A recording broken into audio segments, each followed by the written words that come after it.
देखो हमारे सब्जेक्ट का नाम क्या है, इंटरनेट एंड वेब डिज़ाइनिंग, और डीसीए वालों को है इंटरनेट एंड ई कॉमर्स। लेकिन एक बात वही है, यूनिट फर्स्ट में आपको मिल रहा है पीजीडीसीए वालों को, और यूनिट सेकंड में आपको मिलेगा ये वाला, ठीक है। तो यहाँ पे अपने को इंटरनेट से रिलेटेड बेसिक चीज़ों को जानना है। तो बेसिक चीज़ हम सबसे पहले आ जाता है कि भाई इंटरनेट होता क्या है, बताएगा कोई इंटरनेट क्या होता है? तो सिंपल सी बात, इंटरनेट का मतलब आप ऐसा बोलो कि यहाँ पे देखो दो भागों में, एक तो इंटर है और एक दूसरा क्या है, नेट। इंटर का मतलब इंटरनेशनल, नेट का मतलब नेटवर्क। अंतर्राष्ट्रीय स्तर के नेटवर्क को क्या बोल रहा है, इंटरनेट। पर नेटवर्क जुड़ा ही बस थोड़ी रहेगा, अंतर्राष्ट्रीय स्तर पर बने नेटवर्क जो क्या काम करता है, दुनिया में किसी भी जगह से सूचना को दूसरे कोने में आसानी से भेज भी सकता है और प्राप्त भी कर सकता है, इसलिए इसे क्या बोल रहा है, इंटरनेट। इसके अंतर्गत बहुत सारी सर्विसेज है, आप गिनोगे तो गिन नहीं पाओगे, नहीं गिन पाएंगे। तो आपके लिए टास्क है कि आप 10 फायदे इसके लेकर आना और दूसरे 10 नुकसान, ठीक है, सबको लिख कर लेके आना है।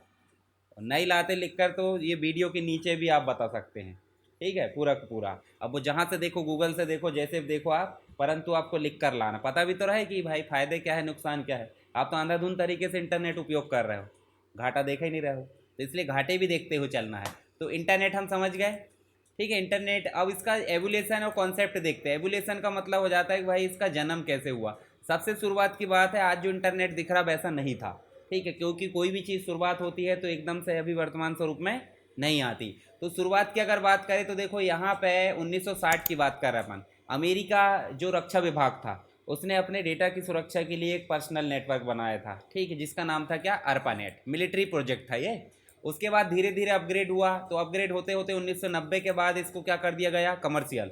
मतलब पहले प्राइवेट प्रोजेक्ट था, बाद में पब्लिक के लिए ओपन कर दिया गया। मतलब एक नॉर्मल यूज़र भी किसका उपयोग कर पा रहा है, इंटरनेट का, ठीक। तो इंटरनेट दुनिया भर में अभी डिवाइसेस देखे, सारी डिवाइसेस जो है अभी क्या हो गई है, जुड़ गई है। मोबाइल हो चाहे लैपटॉप हो, डेस्कटॉप हो, दुनिया भर की चीज़ें सब आपस में क्या हो गई है, जुड़ गई है। इसलिए इसे क्या बोल रहा है, इंटरनेट। इंटरनेट को इंटर कनेक्टेड नेटवर्क भी बोला जाता है, ठीक है। तो यहाँ देखो इंटरनेट वर्सेस इंटरनेट। इंट्रानेट क्या होता है, पहले तो हम देखते हैं कि भाई इंटरनेट क्या है। देखो इंटरनेट क्या है, सबसे बड़ा भाग, फिर उसके छोटा एक्स्ट्रानेट, और फिर इंट्रानेट। तो इंट्रानेट जो है, आप ऐसा मान लो कि पर्सनल जो इंटरनेट होता है, पर्सनल इंटरनेट से मतलब बैंक में आप जाओगे तो बैंक में बोल देते हैं कि सर्वर नहीं चल रहा है, जबकि आप अपने मोबाइल में देखते हैं चलते रहता है।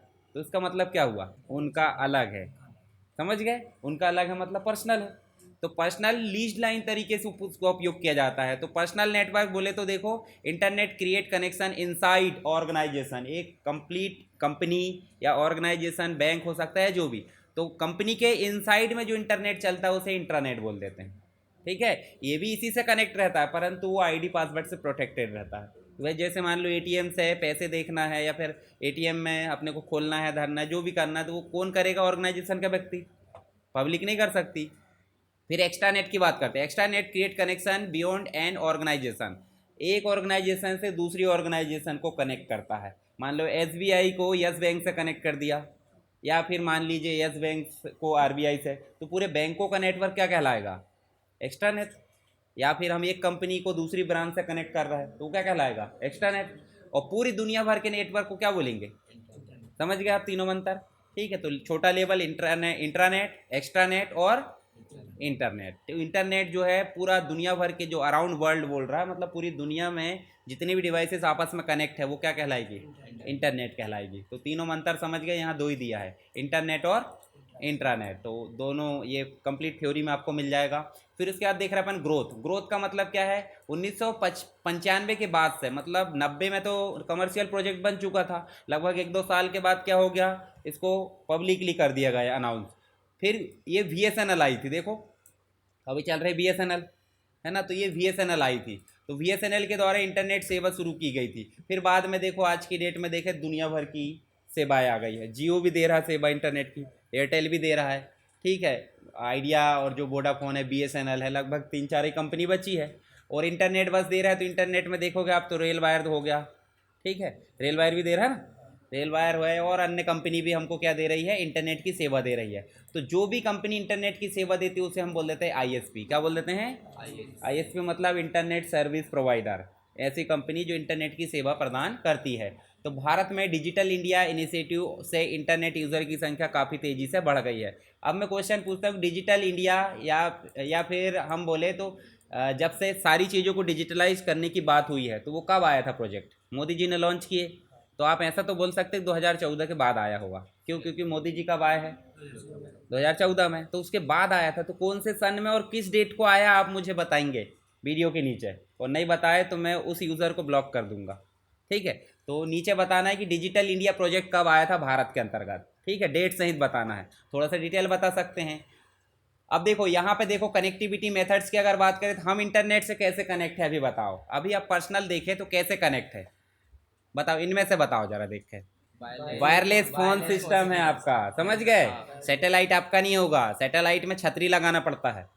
ठीक है, तो डीटीएच डिश टीवी देखे कि नहीं? तो डिश टीवी भी एक प्रकार का इंटरनेट ही है, मतलब नेटवर्क आ रहा है। देखो एक बात बताओ, कोई प्रसारण हो रहा है कोई भी सीरियल का कुछ भी, तो ऊपर सैटेलाइट से सीधे छतरी में आ रहा है और छतरी से रिसीवर में आ रहा है कि कनेक्शन लगता है। उतना तो लगता ही है कि भाई घर में लाइन बिछाना, पर बाकी दुनिया से नहीं लग रहा है। तो वो क्या हो गया आपका सैटेलाइट। टीवी कनेक्शन मतलब डिश टीवी देखें, सेटअप बॉक्स वगैरह चलते। उसके बाद डायल अप कनेक्शन पुराने समय में चलता था। पुराने समय बोले तो एक आईएसपी का नंबर देते थे, डायल करते थे, और जैसे डायल होकर उधर रिसीव होता था इंटरनेट एक्सेस होने लगता था। और फिर उसके बाद जब हमने बंद करे तो ख़त्म, फिर दोबारा यूज़ करना क्या करना पड़ता था, फिर से डायल। तो इसलिए इसका नाम क्या है? और हमारा सिस्टम क्या है? और जो ब्रॉडबैंड कनेक्शन चलते वो क्या है? Digital subscriber line. और ये सारे ही कनेक्शन या सारी कनेक्शन मेथड किससे एक्सेस करती है इंटरनेट? आईएसपी से। मतलब आईएसपी रहना जरूरी है, आईएसपी नहीं रहेगा तो कोई भी कनेक्शन नहीं रहेगा, तो फिर इंटरनेट भी कैसे चलेगा? नहीं चलेगा। उसके बाद देखो ये सब मतलब सारी चीज़ें यहाँ पे देखो। एक और होता है वी सेट। वी सेट मतलब very small aperture terminal. Tower होते हैं, टावर है ना, तो टावर में रिसीव होता है कि नहीं कोई भी सिग्नल? अच्छा, एक टावर दूसरे टावर से लाइन से जुड़ा होता है क्या? नहीं ना, बड़े बड़ी छतरी और रिसीवर और लगे रहते हैं, एंटीना वगैरह लगे रहते हैं कि नहीं, तो उनके माध्यम से डेटा को क्या किया जाता है? ट्रांसफ़र और रिसीव किया जाता है। अच्छा, एक ही टावर दुनिया भर के नेटवर्क, मतलब मान लो आप एक मोबाइल में बात कर रहे हो दूसरे व्यक्ति से, कहाँ है वो व्यक्ति? उदाहरण के लिए मान लो वो भोपाल में है और आप कहाँ हो? छिंदवाड़ा में। आप बात करते करते चले जाते यहाँ होशंगाबाद पहुँच जाते, फ़ोन नहीं कटता है। अब उसके बाद अगर देखें तो यहाँ पे आपको क्या बोलते, यहाँ का टावर से अभी काम चल रहा, सर्विस दे रहा है। अब आप ट्रांसफ़र हुए कहाँ? मान लो यहाँ से परासिया चले गए, परासिया से आगे तामिया चले गए और आगे चले गए, तो एक ही टावर सर्विस दे रहेगा आपको? नहीं दे रहा ना। अच्छा, एक टावर से दूसरे टावर पर जाएंगे तो फिर नेटवर्क सिग्नल नहीं बिगड़ता? नहीं बिगड़ता, पहले बिगड़ता था, बिगड़ता था ना। अब बिगड़ता है क्या? नहीं बिगड़ता। तो जो सभी जो चीज़ें हैं वो वेरी स्मॉल एपरेचर टर्मिनल बोले तो वी सेट कनेक्शन है। इसके बारे में और डिटेल में अपन IT10 में पढ़ेंगे। चलो आगे देखो, वेब एसेंशियल के अंतर्गत आप देखोगे तो आपको मिलेगा URL और पोर्टल। URL का मतलब एक वेबसाइट का एड्रेस, वेबसाइट के एड्रेस को कंप्लीट क्या बोल दे रहा है? URL, uniform resource locator. अब इसमें क्या क्या चीज़ आ रही है बताओ जरा। एक HTTP आ रहा है, HTTP के बदले में S नहीं आता, HTTPS आता है और एक HTTP आता, दो आते हैं। तो HTTP का मतलब हो जाता है बिना सिक्योरिटी वाला। HTTP मतलब क्या है? बिना सिक्योरिटी वाला। और S मतलब सिक्योर। ठीक है, यहाँ एक सर्टिफिकेट लेना होता है इसके लिए, SSL सर्टिफिकेट। तो S लग जाता मतलब इस वाली वेबसाइट को अपन सिक्योर मान सकते हैं, तो हम उसमें डेटा ढूंढ सकते हैं, उससे कुछ भी चीज़ डाउनलोड कर सकते हैं, तो इसलिए सेफ़ है। और जिसकी वेबसाइट है वो भी सेफ़ है क्योंकि हैकर इसमें हैक नहीं कर सकता। मान लो इसमें S नहीं लगा है तो क्या होगा?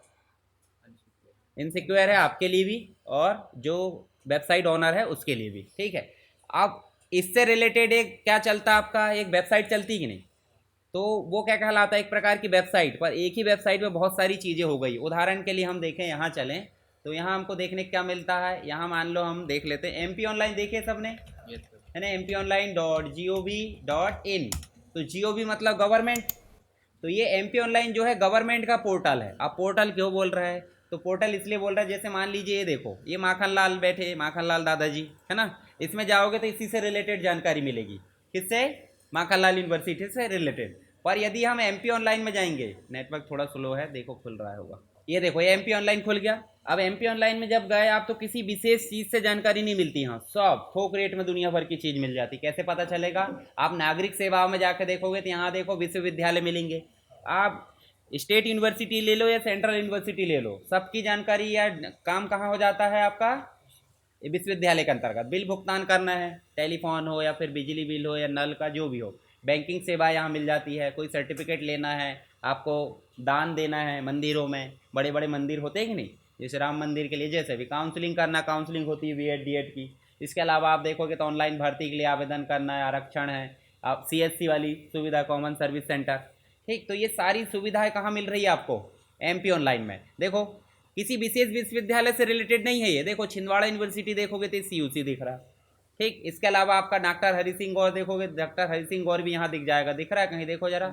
ये वाला है ना, डॉक्टर हरि सिंह गौर विश्वविद्यालय। अपना माखनलाल चतुर्वेदी दिख रहा है। तो बताओ दुनिया की सारी चीज़ कहाँ मिल रही है आपको, एक ही जगह। अब दुनिया की चीज़ें भले ही मत मिल, पर एक से अधिक मिल रही कि नहीं। तो एक से अधिक चीज़ें अगर एक ही वेबसाइट में मिल रही तो उसे बोल देते पोर्टल, है ना। जैसे आप इधर की डेट में देखो शॉपिंग मॉल या सुपरमार्केट, सुपरमार्केट में जाओगे थोक रेट में सब मिल जाता है, मिलता है, पर किराना दुकान में सिर्फ किराना मिलेगा। आप जैसे मान लो कहाँ चले जाओ, आप शॉपिंग मॉल चले जाओ, कोई भी छिंदवाड़ा के कोई भी शॉपिंग मॉल, या फिर आप भोपाल चले जाओ, तो शॉपिंग मॉल में देखोगे तो खाने की चीज़ों से लेकर पहनने ओढ़ने बिछाने सब कुछ एक साथ, तो क्या है वो, शॉपिंग मॉल। ऐसे ही वेबसाइट का शॉपिंग मॉल पोर्टल कहलाता है, समझ गए। तो आप शॉपिंग मॉल से याद रख लेना, पर लिखना मत। चलो आगे देखो, वो मैंने समझाने के लिए बताया हूँ, याद रख पाओ करके। तो आपको यूआरएल समझ गए, यूआरएल वेबसाइट का भी होता है और पोर्टल का भी होता है। पोर्टल मतलब एक से अधिक वेबसाइट का लिंक जहाँ होता है या जहाँ पे काम किया जाता है। चलो यहाँ देखो, ये प्रोटोकॉल है, प्रोटोकॉल मतलब एक नियम।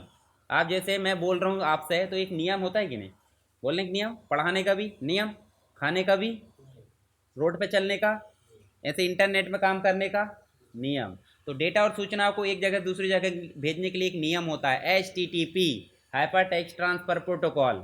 यानी कि जो भी हाइपर टेक्स्ट, हमने HTML पढ़े हैं, HTML वाली फाइल को एक जगह से दूसरी जगह भेजना और प्राप्त करने का काम जो प्रोटोकॉल करता है वो क्या कहलाता है, समझ गए। ये नियम बताता है कि कैसे भेजना है और कैसे प्राप्त करना है। और एस लगा तो वो सिक्योर है। फिर www, ये बड़े स्तर का डाटाबेस है दुनिया का। देखो इसका निर्माण टिम बर्नर ली ने किया था। पहली बार उनने ये बनाया था www, फिर दूसरा बनाया था HTML, तीसरा बनाया था URL। ये तीन चीज़ों का निर्माण उन्होंने 1990 में किया था। किसने, टिम बर्नर ली ने, ठीक है। उसकी पूरी कहानी पढ़ना विकिपीडिया में जाकर। तो ये एक प्रकार का बड़े स्तर का डाटाबेस है। उसके अंदर आपका नाम होता है डोमेन नेम का, डोमेन नेम का टाइप होता है, टाइप मतलब कमर्शियल है, गवर्नमेंट है, मिलिट्री है, इंटरनेट है, या जो भी है, ठीक है, एजुकेशनल है, ऑर्गेनाइजेशनल, ये सब कहाँ दिखाता है, ये डोमेन के टाइप में। इसका भी एक सब टाइप होता है, .in, .us, .pk, ये क्या है, जैसे इंडिया का है तो .in लिखा है कि नहीं, MPOnline.gov.in, इन मतलब इंडिया, और वहाँ US लगा रहता तो UK लगा रहता है तो यूनाइटेड किंगडम, समझ गए। तो कंट्री बेस्ड डोमेन बोलते हैं उसको, लास्ट वाले को। हर जगह लगाना जरूरी नहीं होता, पर .com लगाना बहुत ज़रूरी है। .com के बदले में edu लगा सकते हैं, .org लगा सकते हैं। हाँ, कॉम मतलब कमर्शियल, है ना, कमर्शियल मतलब भाई जो व्यापारिक संस्थान है। मान लो ये देखो ब्लू होस्ट है, या फिर आप ऐसा देखोगे तो बहुत सारी चीज़ें कॉम में आ जाती है, कमर्शियल वाली। तो यहाँ ये देखो गूगल भी क्या है, कमर्शियल है, सर्विस बेच रहा है कि नहीं, सर्विस बेच रहा है, और जो भी है उसके बदले में चार्ज कर रहा है। yahoo.com देखो, India.gov.in, ये गवर्नमेंट साइट है। तो GOV जो एक्सटेंशन है वो बड़ी मुश्किल से मिलता है, उसके लिए बहुत तामझाम लगता है, सोसाइटी के परमिशन और ये वो, तो गवर्नमेंट से रिलेटेड चीज़ है तो वो तो मिल जाएगी उनको। अपन लेंगे तो अपने को नहीं मिलेगा। EDU भी बड़ी मुश्किल से मिलता है, पर .com .org आसानी से मिल जाते हैं, वो सबके लिए खुले हैं, ठीक है। ये सब डोमेन टाइप हमको चुनना पड़ता बहुत, ये इसके हिसाब से भी महंगे और सस्ते आते हैं। .com है, .org है तो थोड़े सस्ते मिल जाएंगे, .edu हो तो महंगा, .gov है तो वो तो मिलेगा ही नहीं, महंगे क्या बात हो गई। चलो इंटरनेट की सर्विस एंड एप्लीकेशन तो आपको पता है, ईमेल सर्विस देता है, chatting, video call, cloud storage बोले गूगल ड्राइव है, ऑनलाइन शॉपिंग आप कर सकते हो, अमेजन, फ्लिपकार्ट है, मैंत्रा है, जो भी है। ई बैंकिंग कर सकते हो। ई बैंकिंग का मतलब क्या है, इंटरनेट के थ्रू बैंकिंग, पैसे देखना, विड्रॉल जो भी है, NEFT करना, या फिर IMPS, दुनिया भर की सर्विसेज कहाँ मिल जाती है आपको, ई बैंकिंग के अंतर्गत। मोबाइल बैंकिंग भी सुने होंगे आपने, इंटरनेट में कंप्यूटर का माध्यम से उपयोग कर रहे हैं तो इंटरनेट बैंकिंग, और मोबाइल के थ्रू इंटरनेट बैंकिंग कर रहे हैं मतलब मोबाइल बैंकिंग, ठीक है। इसके बाद देखो एग्जाम्पल में जीमेल हम उपयोग करते हैं, गूगल मीट, जूम मीट भी करते हैं, फ्लिपकार्ट का उपयोग करते हैं, ठीक है। अब ईमेल के बेसिक, तो ईमेल के लिए अपन जो है क्या कर लेते हैं, ईमेल आईडी यहाँ पे खोल लेते हैं। बनाना सबसे बन जाता है ईमेल, है ना। ईमेल बनाना नहीं बता रहा हूँ मैं। ईमेल में सबसे मुख्य चीज़ हो जाती है कि आप यहाँ पे कंपोज कर सकते हो। कंपोज का मतलब ऐसा का निशान आता है आपके मोबाइल में, पेंसिल, है ना। तो ऐसा क्लिक करोगे तो देखो आपके साथ में ये चीज़ निकल कर आएगी। तो ये टू का मतलब हो जाता है जिस व्यक्ति को आप भेज रहे हो। तो भेज किसको रहा है, मान लीजिए मैं मुझे ही भेज लेता हूँ, ठीक है। ये देखिए मैं यहाँ पे ये मैंने मेरी आईडी ऐसे सेलेक्ट करा तो देखो यहाँ पे क्या आ गया, मेरी नाम के साथ में ईमेल आईडी यहाँ पे आ चुकी है। अब इसके बाद में एक और व्यक्ति को भेजना चाह रहा हूँ तो और मैं टाइप कर सकता हूँ कॉमा लगा लगा के, नहीं भी लगाए तो वो ऑटोमेटिक आ जाता है, ठीक है, ईमेल आईडी के बाद। फिर यहाँ लिखा सीसी। सीसी का मतलब हो जाता है इन व्यक्ति को तो भेजे भेजे हैं, इसी की कार्बन कॉपी किसको भेजना चाहते हैं, मतलब एक और कॉपी। जैसे अपन नहीं लिखते क्या, कलेक्टर महोदय को अपन ने एक एप्लीकेशन लिखे, नीचे लिख दिए प्रति, है ना, प्रतिम लिख दिए, एसपी कार्यालय को भेज दिए या दुनिया भर के कहाँ कहाँ अधिकारियों को, तो प्रति नहीं भेजते। तो प्रति मतलब सीसी, कार्बन कॉपी। अब कुछ ऐसी भी चीज़ होती है जो वो जितनों को भेजे हैं उनको नहीं पता चलना चाहिए, नहीं तो बोल देंगे भाई इनको भेजे मतलब सीक्रेट सब जगह भेज दिए। तो किसी को ना पता चले, बोले तो टू वाले को भी नहीं चले पता और सीसी वाले को भी। तो उसमें उस कंडीशन में किसको भेजते हैं, ब्लाइंड कार्बन कॉपी। तो सीसी मतलब यहाँ पे एक और बॉक्स खुल जाएगा, बीसीसी मतलब एक और बॉक्स। तो जिस ईमेल आईडी को आप इनको पता चलवाना चाहते हैं सीसी में लिख दो, और जिसको नहीं पता चलना चाहता है, ब्लाइंड बोले तो इन दोनों को पता ना चले, उसके लिए कहाँ लिख दो। जैसे तीन दोस्त है आपके, दो दोस्त ऐसे है कि भाई ठीक है भाई दोस्त है तो एक दूसरे को पता चला, तीसरा दोस्त आपका है, अगर वो दोस्त आपने दो को बता दिए तो वो गुस्सा हो जाएंगे, तो वो तीसरे को भेजना है तो ब्लाइंड कार्बन कॉपी में भेजेंगे, ठीक है। सब्जेक्ट में क्या लिखना बताओ जरा। जैसे मान लो हम फोटो भेज रहे हैं या फिर हम बोल देते हैं कुछ भेज रहा है, रिक्वेस्ट फॉर मीटिंग, ठीक है। यहाँ पे आप लिख दो हेलो सर, जो भी लिखना है। उसके बाद इस पर दो, यहाँ पे आप जो है पूरा टाइप कर दो पोथी पुराण। जैसे उदाहरण के लिए मैं आपको गूगल, यहाँ पे जेमिनी का उपयोग करते हैं अपन, ठीक है। जेमिनी जानते हैं ना, जेमिनी बोले तो गूगल का प्रोडक्ट है, ठीक है। अब यहाँ अपन write a email for meeting, यहाँ पे लिख देते हैं अपन सब्जेक्ट। सब्जेक्ट में क्या डाल देते, कंप्यूटर जागरूकता, क्या बोलेंगे, अवेयरनेस, है ना, अवेयरनेस प्रोग्राम, ठीक है। इतना अपन ने करे। ये देखो पूरा ईमेल आ गया। अब इस ईमेल में जो भी चेंजेस करना आप कर लेना। चलिए मैं इसको कॉपी करता हूँ और कॉपी करके कहाँ जाते हैं अपन, जो हमारा ईमेल वाला है यहाँ लाकर अपन क्या कर लेते हैं, सीधे पेस्ट कर दो। अब देखो यहाँ सब्जेक्ट वाला जो चीज़ है उसको क्या कर दो, यहाँ पे उठाकर और सब्जेक्ट में ले जाकर पेस्ट कर दो, ठीक है। सब्जेक्ट ख़त्म। उसके बाद डियर रेसिपेंट को सेपरेट सेपरेट भेजना चाहते हैं तो अपन ऐसे नाम लिख देंगे, पर यहाँ पे लिख दो डियर सर, सीधे डियर सर, और भाई फीमेल भी हो सकते हैं जिनको बुला रहा है। उसके बाद अपन ने दुनिया भर की पंचायत करे ये वो, और डेट डाल दो यहाँ पे। डेट मान लीजिए डाल दिए 31 जुलाई 2025। टाइम अच्छा 31 तो आज ही है, अपन जिस दिन की डेट अपने को ऑर्गेनाइज कराना है, मान लो अपन ने करा लिए 5 अगस्त 2025 की। टाइम है कि भाई 12 PM, है ना, 2 PM, 2 घंटे का। वेन्यू, वेन्यू अपन ने डाल दो कि भाई जहाँ पे भी हमको ऑनलाइन मिलना है ऑफलाइन मिलना है तो अपन डाल देते हैं क्या, यहाँ पे डाल दो कैंपस,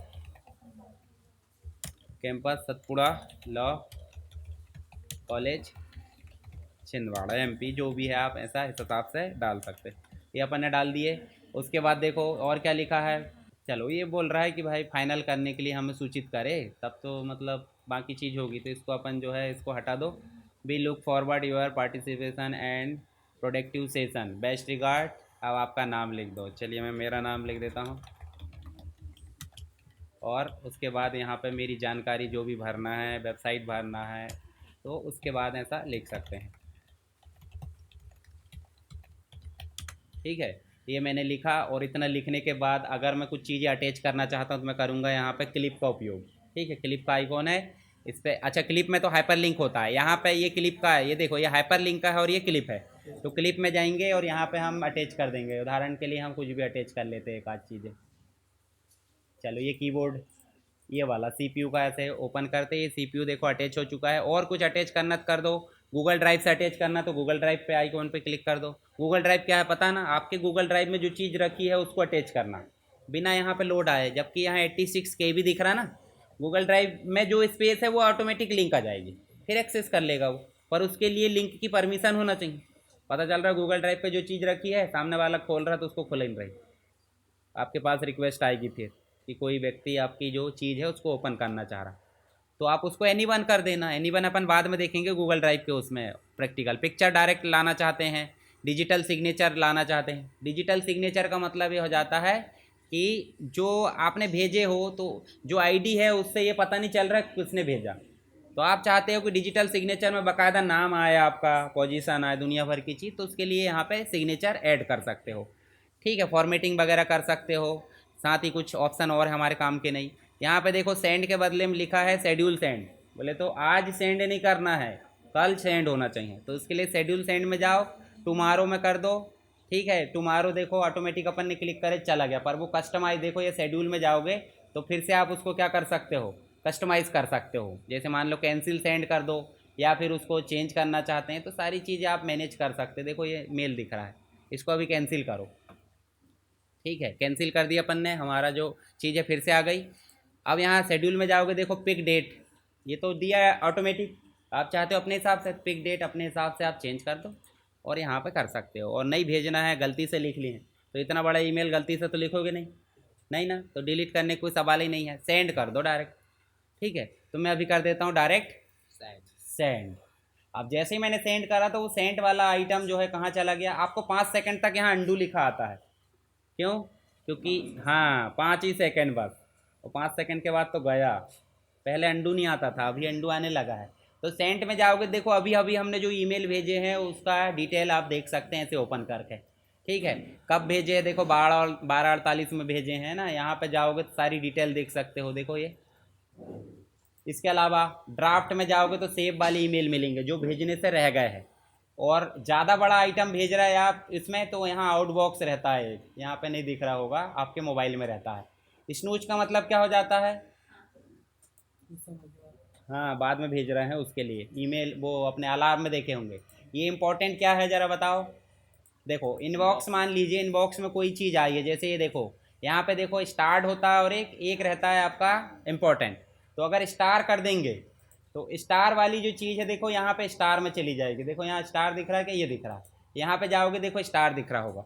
आ गया, कैटेगराइज फिल्टराइजेशन करने के लिए, यानी फिल्टर करना कोई चीज़ को, तो उसके लिए अपन देखो ये स्टार इंपॉर्टेंट भी है, इंपॉर्टेंट और उसके साथ में स्टार भी है, तो दोनों में चला जाएगा। देखो यहाँ पे इंपॉर्टेंट में भी देखने को मिलेगा ये देखो, और यहाँ पे स्टार में भी देखने को मिलेगा।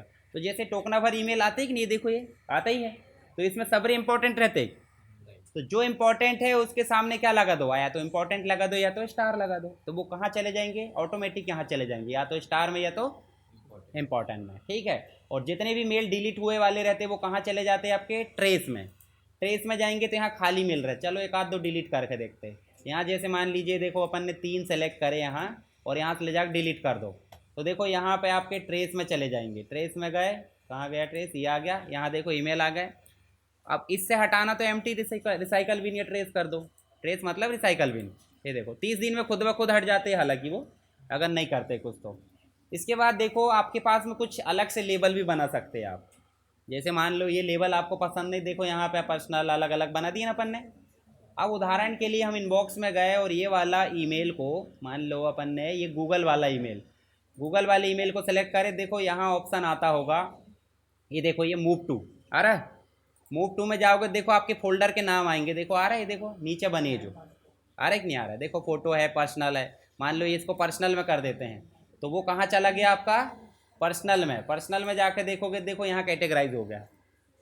तो ऐसे मेल को आप कैटेगराइज कर सकते हैं। किसी ईमेल को ढूंढना है तो आप यहाँ से ढूंढ सकते हैं। देखो ये यहाँ से ढूंढ लो, मान लो मैं मेरे ईमेल पूरे देखना चाह रहा हूँ तो मैं मेरी ईमेल आईडी या नाम टाइप कर दूंगा, मेरे से रिलेटेड पूरे ईमेल यहाँ दिख जाएंगे लाइन से। अगर मान लो आपको एक्स्ट्रा या फिर एडवांस फिल्टर चलाना तो यहाँ देखो आपको शो फिल्टर में फ्रॉम किससे आया है ईमेल आईडी टाइप कर दो, किसको भेजे हैं, सब्जेक्ट वाइज आप सर्च कर सकते हैं, या किसी वर्ड, मान लो आपने रिज्यूम भेजे हो तो यहाँ रिज्यूम सर्च कर लो, रिज्यूम वाले मेल पूरे आ जाएंगे। डेट वाइज कर सकते हो, बहुत सारी चीज़ उसमें, इतना ज़्यादा दिमाग ख़राब नहीं करना अपने को। चलो ये फोल्डर समझ में आ गए। भेजना, प्राप्त करना, पढ़ लेते हैं तो देखो हाईलाइट कम हो जाता है, और जो नहीं पढ़े हैं वो बोल्ड दिखते हैं। ठीक, तो ये हो जाता है ईमेल। ऐसे आप यहाँ से क्या कर सकते हो, साइन आउट कर सकते हो। साइन आउट करने के साथ साथ आप गूगल प्रोफाइल को मैनेज कर सकते हो। गूगल प्रोफाइल मैनेज करने से मतलब आप पर्सनल इन्फॉर्मेशन बदल सकते हैं अपनी। यहाँ पे ये देखो, ये सारी चीज़ें आप बदल सकते हैं यहाँ। डेटा और प्राइवेसी, सिक्योरिटी। सिक्योरिटी का मतलब हो जाता है कि भाई आप यहाँ से पासवर्ड वगैरह है, 2 स्टेप वेरिफिकेशन है। ईमेल समझ गए। फ्री ईमेल सर्विस में गूगल का जीमेल आ जाता है, हम उपयोग करते ही हैं। और जीमेल उपयोग ना करें तो प्ले स्टोर ना चले, ठीक है, तो वो करने पड़ता है। याहू भी आपका ईमेल है, रेडिफ मेल में, प्रोटोन मेल है, ये सब फ्री है। इसके बाद देखो यहाँ पे जो है वॉइस चैट, टेक्स्ट चैट की बात हो रही। वॉइस चैट में 2 चीज़ें जाती है। आमने सामने देखकर वॉइस चैट कर लो, वीडियो कॉलिंग, या फिर हेलो हेलो बोल के वॉइस चैट कर लो, है ना। और दूसरी चीज़ें जाती है टाइप करके करो। तो टाइप करके करो मतलब अब इनके एप्लीकेशन पूछा जाएगा तो पता है आपको, व्हाट्सअप कॉल या जो भी है, देखो व्हाट्सअप, टेलीग्राम, फेसबुक मैसेंजर, इनका तो उपयोग करते ही होंगे, तो इनके बारे में तो लिखना है। लोगो बना दोगे आप तो A to Z, पैरामीटर भी कस दोगे, कितना चौड़ा हो जाता है। इतना ज़्यादा एक्सपीरियंस है। WW समझ गए, बड़े स्तर का डाटाबेस जिसके अंदर पूरी दुनिया समाई हुई है, समझ गए। जितनी भी वेबसाइट है सब उसी से होकर गुजरती है। तो यहाँ देखो हिस्ट्री वगैरह जो दुनिया भर की चीज़। अब दो चीज़ और देखते हो, ब्राउज़र और एक लिखा है। तो ब्राउज़र का मतलब हो जाता है कि यहाँ पे जिस भी मतलब इंटरनेट को सर्च करने के लिए हम जो एप्लीकेशन का उपयोग करते हैं वो क्या कहलाता है, ब्राउज़र। और हम यहाँ पे उपयोग करते हैं क्या, जैसे मान लो अपन उपयोग करते हैं www.google.com, तो गूगल का होम पेज सेपरेट आया है, आया। अगर मान लो इसके बदले मैं उपयोग कर लेता हूँ www.yahoo.com, तो देखो याहू का सेपरेट आएगा। ये देखें सेपरेट आ गया, यहाँ सर्च करने का ऑप्शन दिख रहा है।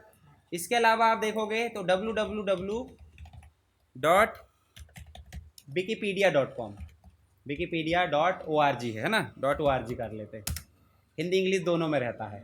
ये देखो इसका भी सर्च इंजन आ रहा है, कौन सी भाषा में सर्च करना पूरा दिख रहा है, गूगल जैसे ही। तो ये भी एक प्रकार का क्या है, सर्च इंजन। ऐसे अपन करेंगे www.yandex.com, yandex.com, ये भी सर्च इंजन है। ये देखो ये भी सर्च इंजन है।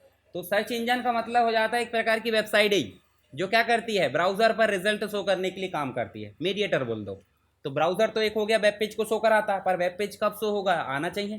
तो उसको लाने का काम कौन करता है, सर्वर से लेकर आता है हमारी रिक्वेस्ट के आधार पर, कौन, सर्च इंजन, ठीक है।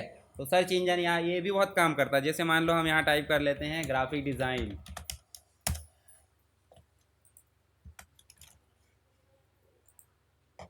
और यहाँ कर लो इमेज। ये देखो ये ग्राफिक डिज़ाइन से रिलेटेड इमेजेस वगैरह दिखा दिया उनने। तो ये भी एक प्रकार का सर्च इंजन है। तो ब्राउज़र समझ में आ गया, ब्राउज़र मतलब गूगल क्रोम, और उसके अंदर जो गूगल चल रहा है वो क्या है, सर्च इंजन। सर्च इंजन की भी लिस्ट है बहुत सारी। जैसे मैं यहाँ चलूँ और यहाँ चल के हम जो है web browser list, web browser list करोगे, देखो आपका फायरफॉक्स आ जाएगा, गूगल क्रोम, माइक्रोसॉफ्ट एज, सबसे ज़्यादा चलते हैं। सफारी मैक में चलता है, एप्पल वाले सॉफ्ट मतलब डिवाइस में, विवाल्डी है, ओपेरा है, ब्रेव है। ये आपका एक प्रकार से हिस्ट्री सेव नहीं करता। इंटरनेट एक्सप्लोरर पहले चलता था। इसके अलावा भी बहुत सारे हैं, index.com, ये इंडेक्स ब्राउज़र भी आता है और एक सर्च इंजन भी, दोनों चीज़ आ जाती है। अब अपन देखते हैं यहाँ पे search engine list. Search engine की लिस्ट में देखोगे तो देखो आपको इमेजेस में चलते हैं। यहाँ देखो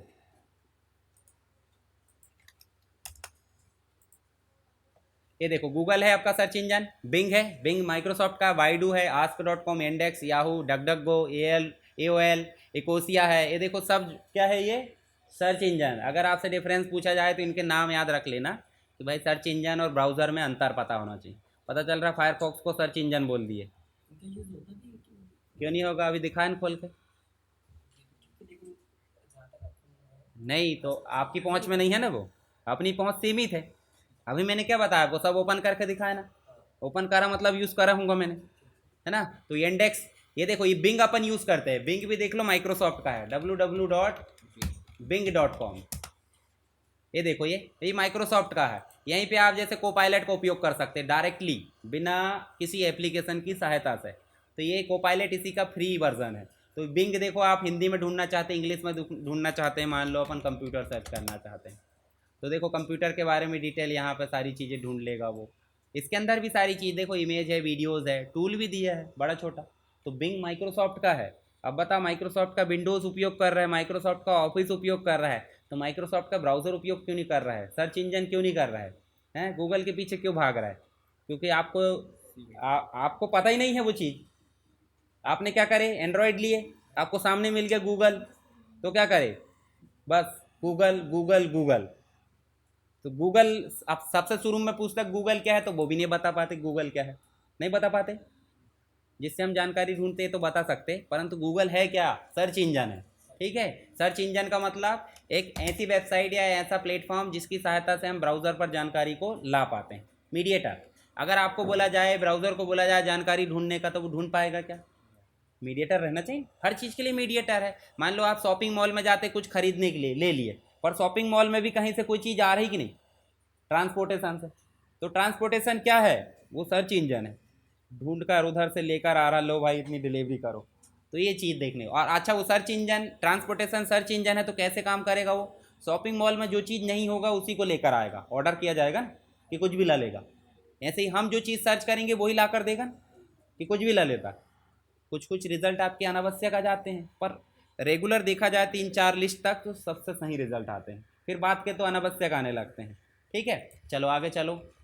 दोनों चीज़ समझ गए, ब्राउज़र और, तो वेब पेज को डिस्प्ले करने के लिए ब्राउज़र का उपयोग किया जाता है, और सर्च इंजन एक ऐसी सर्विस है जो वेब कंटेंट को ढूंढने में मदद करती है।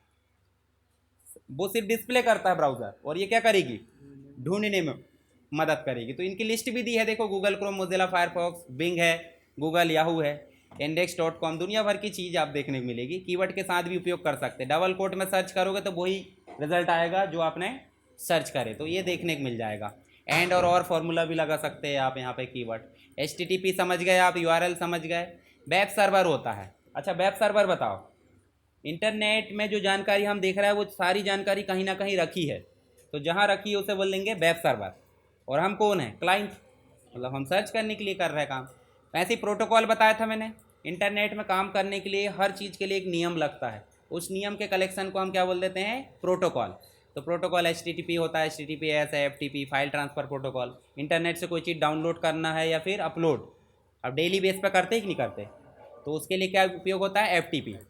एक डेटा को दूसरी जगह भेजना, मतलब हमारे पास के डेटा को दूसरी जगह भेजना है, तो TCP/IP उपयोग होता है, ट्रांसमिशन कंट्रोल प्रोटोकॉल।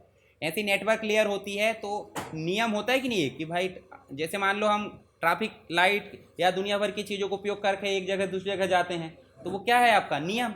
ऐसे ही डेटा को एक जगह से दूसरी जगह भेजने के लिए हमारे पास में होती है लेयर्स, इन्हें बोल देते हैं OSI layer, open system interconnection.